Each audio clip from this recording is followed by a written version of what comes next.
돌아온다.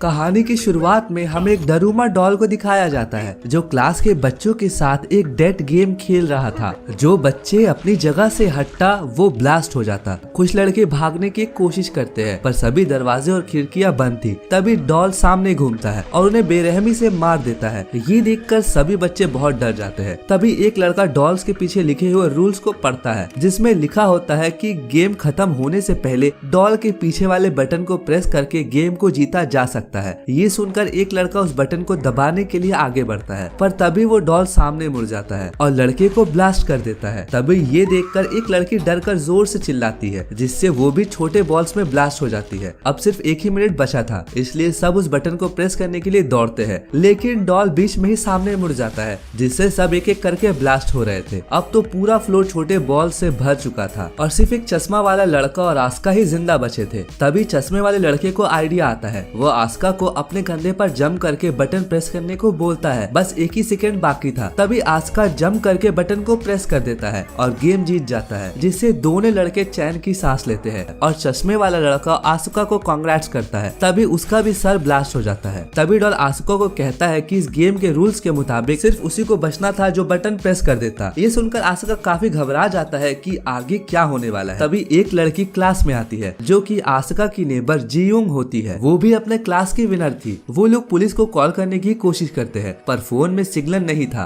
वो लोग ग्लास तोड़ने की भी कोशिश करते हैं पर इसका कोई भी फायदा नहीं होता। तभी उन्हें एक दरवाजा खुला दिखता है जो उन्हें एक बास्केटबॉल जिम के अंदर ले आता है। यहाँ पर सभी क्लासेस से जीते हुए विनर मौजूद होते हैं। अंदर जाने के बाद दरवाजा ऑटोमेटिकली बंद हो जाता है। तभी जमीन के अंदर से एक जायंट कैट बाहर आती है। अब दूसरा राउंड शुरू हो गया था। यहाँ ये कैट लोगों को खाने लगती है जिसे देखकर सब इधर उधर भागने लगते हैं लेकिन वो कैट एक एक करके सभी को खाने लगती है। जियोंग भागते भागते जमीन में गिर जाती है पर तभी उसे एक बेल दिखता है और कैट के गले में बास्केट बंधा होता है जिसका मतलब ये है कि अगर गेम जीतना है तो किसी को ये बेल को बास्केट में डालना होगा। गेम खत्म होने में अब सिर्फ 9 मिनट ही बचा था। उसी टाइम एक बेस्ट बास्केटबॉल प्लेयर आकर बॉल को बास्केट की तरफ फेंकता है और जैसे ही वो जीतने वाला ही था कि तभी कैट अपने दोनों हाथों से बॉल को रोक लेती है और वो बॉल को उस लड़की की तरफ जोर से फेंकती है जिससे उस लड़की की वही मौत हो जाती है। आसुका ये नोटिस करता है कि कैट सिर्फ उन्हीं को मार रही थी जिसने माउस का ड्रेस पहना रखा था जिससे वो सबको वो माउस ड्रेस उतारने को बोलता है जिससे वो कैट थोड़ा देर रुक जाती है लेकिन फिर से लोगों को मारने लगती है। अब जियोंग की बारी थी। तब जैसे ही कैट मुंह खोलकर उसे खाने वाली ही थी तभी वो कैट रुक जाती है। आसुका माउस ड्रेस खुद पहन लेता है ताकि वो कैट उसकी तरफ आ जाए जिससे जियोंग बच जाए। अब कैट सबको छोड़कर आसुका को ही मारने लगती है पर माउस कॉस्ट्यूम में आसुका को कैट की बातें समझ आने लगी थी। आसुका कैट के पीठ में चढ़कर सहलाने लगता है। उसे देखकर और सब भी उसकी मदद में लग जाते हैं। ऐसा करने से कैट किसी पर भी अटैक नहीं करती और वो सो जाती है लेकिन उसके सोने के बाद सभी आपस में लड़ने लगते हैं कि कौन बॉल को बास्केट में डालेगा क्योंकि उन्हें लग रहा था कि पिछले गेम की तरह इसमें भी सिर्फ बॉल बास्केट करने वाला ही ना बच जाए। इनकी आवाज सुनकर अब कैट भी उठ जाती है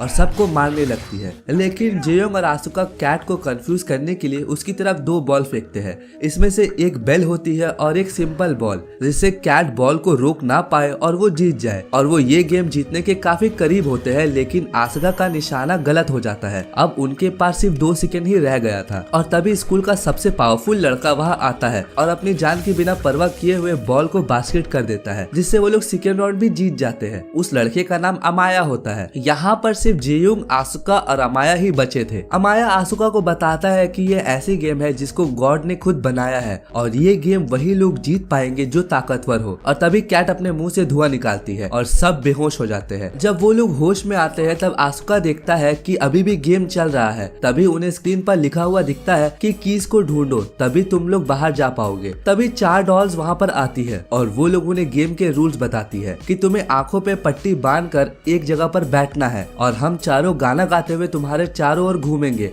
और जैसे ही गाना खत्म हो जाएगा तुम्हें पीछे वाले डॉल का नाम बताना पड़ेगा और अगर तुमने गलत नाम बताया तो तुम्हारी डेथ हो जाएगी। जाएगी। पहले वो एक लड़के को चूज करते हैं पर वो लड़का गलत आंसर देता है जिसे वो लोग मार देते हैं। अब उसके बाद एक लड़की की बारी आती है। तब टाइम के अंदर वो भी सही डॉल का नाम नहीं बता पाती और डॉल्स उसे भी बड़ी बेरहमी से मार देते हैं। और अब डॉल्स आसुका को चूज करते हैं और वो आसुका को बीच में बैठाकर उसके चारों तरफ घूमने लगते हैं। और सॉन्ग खत्म होने पर उससे डॉल का नाम पूछा जाता है लेकिन आसुका कुछ भी नहीं बोल पाता और आवाज आती है टाइम अप। तभी पीछे वाली डॉल कहती है कि तुम मरने के लिए तैयार हो जाओ क्योंकि तुमने टाइम के अंदर सही जवाब नहीं दिया। जब आसुका उस डॉल की आवाज सुनता है तभी वो फौरन उस डॉल का नाम ले लेता है। इस पर चारों डॉल हंसने लगते हैं कि अब जवाब देने का कोई फायदा नहीं है। तभी आसुका बताता है कि टाइम अप होने की आवाज उसके फोन से आ रही थी, यानी जब पहले दो लोगों के साथ गेम खेला गया था तब उसने उनकी आवाज रिकॉर्ड कर ली और यहाँ पर वो उनको बेवकूफ बना रहा था। और वो कहता है कि उसके पास अभी भी टाइम है और वो सही डॉल का नाम बताकर गेम जीत जाता है। और गेम को जीतते ही चारों डॉल ब्लास्ट हो जाते हैं। अब वो कीज लेकर बाहर आ जाते हैं। तभी बाहर उन्हें एक और लड़का मिलता है जो उनकी तरफ आ रहा था और उसके पीछे एक भयानक डॉल आ रही थी। और लड़का उन्हें बताता है कि सब एक दूसरे का हाथ पकड़ लो जिससे उनका वो डॉल कुछ भी नहीं बिगाड़ पाएगी। इतने में ही जेयोंग भी वहाँ पर आ जाती है। वो दूसरे रूम में जाते हैं जहाँ उन्हें दो और लड़के मिलते हैं।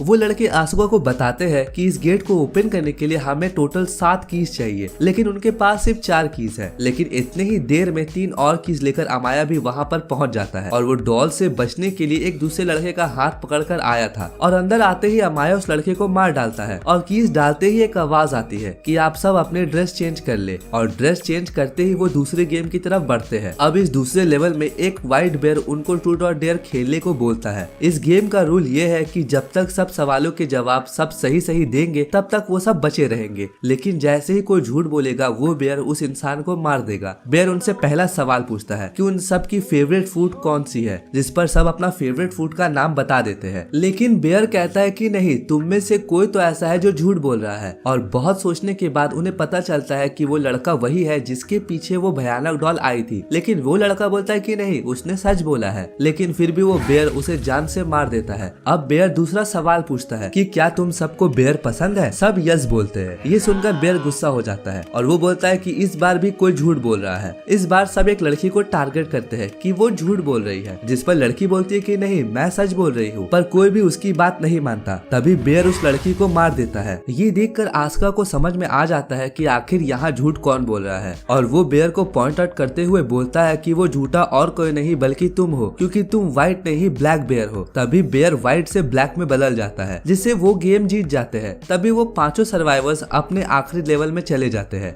वहाँ पर उनके पास डॉल आते हैं। वो उन्हें अप्रिशिएट करते हुए कहते हैं कि वेल डन, तुम इस स्टेज तक पहुँच पाए। वो बताते हैं कि इस गेम में कोई भी नहीं आएगा बल्कि ये उनकी आपस की गेम है और वो गेम के रूल्स बताते हैं। उन पांचों में से एक डेविल बनेगा और बाकी चारों जाके छुप जाएंगे और अगर वो डेविल उन चारों को ढूंढ लेगा और टिन को किक कर देगा तो वो विनर बन जाएगा और सिर्फ वही बच जाएगा और बाकी चारों मर जाएंगे। लेकिन अगर डेविल के पकड़ने से पहले ही अगर कोई उस टिन को किक कर दे तो चारों तो बच जाएंगे, लेकिन वो मर जाएगा जिसने उस टिन को किक किया है। यहाँ पर उसको दूसरे के लिए अपनी जिंदगी सैक्रिफाइस करना है। तभी स्टिक्स की हेल्प से डेविल चूज किया जाता है और डेविल बनता है अमाया। अब डॉल गेम को स्टार्ट कर देते हैं और अमाया उस टिन को अपनी पोजीशन में रख कर उन चारों को ढूंढने निकल जाता है। अब चारों लोग छुप जाते हैं। उनमें से अमाया 2 लोगों को इजीली पकड़ लेता है और उन्हें काफी मारने के बाद जेल में बंद कर देता है। और जियोंग और आसिका भी एक जगह पर छुप जाते हैं, लेकिन अमाया वहाँ पर भी पहुँच जाता है। तब जियोंग आसिका को बचाने के लिए खुद अमाया के सामने आ जाती है और तब अमाया उसे भी पकड़ लेता है। तब अमाया आसिका से कहता है कि मुझे तुम्हें ढूंढने की जरूरत नहीं है क्योंकि मैंने 3 लोगों को पकड़ लिया है और अब ये तीनों मारे जाएंगे। दरअसल अमाया आसिका को ये सब बोलकर बाहर आने के लिए उकसा रहा था। तभी जियोंग उसे कहती है कि तुम प्लीज बाहर मत आना, लेकिन उसकी बात ना मानते हुए वो एक हेवी आर्मर पहनकर बाहर आ जाता है। तब अमाया कहता है कि क्या तुम मुझे इस आर्मर से हराने आए हो? मुझे सिर्फ तुम्हारा हेलमेट उतारना है और तुम्हारा नाम लेने की देर है और मैं विनर बन जाऊंगा और तुम सब मर जाओगे। वो आसानी से आसुका का हेलमेट निकाल देता है। तभी आसुका बताता है कि आर्मर में आने का मकसद उसे अमाया को हराने का नहीं बल्कि उसे रोकने का है। वो आर्मर समेत ही पानी में कूद जाता है। अब क्योंकि आस्का ने अमाया को और खुद को एक चेन से बांध लिया था, इसीलिए अमाया भी उसके पीछे घसीटता हुआ जाता है। लेकिन आसुका किसी तरह आर्मर से बाहर आ जाता है, लेकिन उसे काफी चोट लगी थी। अमाया जो चेन से बंधा होता है अपनी पूरी ताकत लगाकर वो चेन को तोड़ देता है और वो इसके बाद भागता है और दूसरी तरफ आस्का भी भागता है कि टिन को किक कर सके। लेकिन दोनों में से पहले आस्का टिन को किक कर देता है, जिससे वो गेम जीत जाता है। लेकिन अब वो सब दुखी हो जाते हैं क्योंकि गेम के रूल्स के मुताबिक आसुका को मरना था, लेकिन वो टिन ब्लास्ट नहीं होती और आसुका की जान बच जाती है। तब वो डॉल्स आकर बताते हैं कि टिन ब्लास्ट होने वाली बात उन्होंने झूठ कही थी और वो पांचों ही गेम के विनर्स हैं। और वो डॉल्स उन्हें आइसक्रीम देती है और वो डॉल्स कहते हैं कि अब वो सभी अपने नॉर्मल लाइफ में वापस जा सकते हैं। सब लोग विनर होकर काफी खुश थे, लेकिन तभी वो आइसक्रीम खाते हुए आइसक्रीम स्टिक्स पर नोटिस करते हैं कि उसमें लिखा होता है कि कौन जीता है और कौन हारा है, और यहाँ पर सिर्फ आसुका और अमाया ही विनर थे। इसके बाद वो डॉल उन्हें बताते हैं कि इस गेम को सिर्फ वही जीत सकते थे जिनके पास पावर के साथ साथ लक भी हो, और जो कि आसुका और अमाया के पास ही थी, और बाकी तीनों मारे जाते हैं जिनमें जियोंग भी होती है। और वो आखिरी गेम का नाम देते हैं गेम ऑफ लक, और इसको सिर्फ आसुका और अमाया ने ही जीता था। अब इसके बाद अमाया तो काफी खुश होता है, लेकिन आसुका बहुत दुखी था। फिर उन दोनों को गॉड के क्यूब से बाहर लाया जाता है और लोग उन्हें सन ऑफ गॉड कह रहे थे। एक को एंजल और एक को डेविल का नाम दिया जाता है। और इसी के साथ ये मूवी यहीं पर खत्म हो जाती है।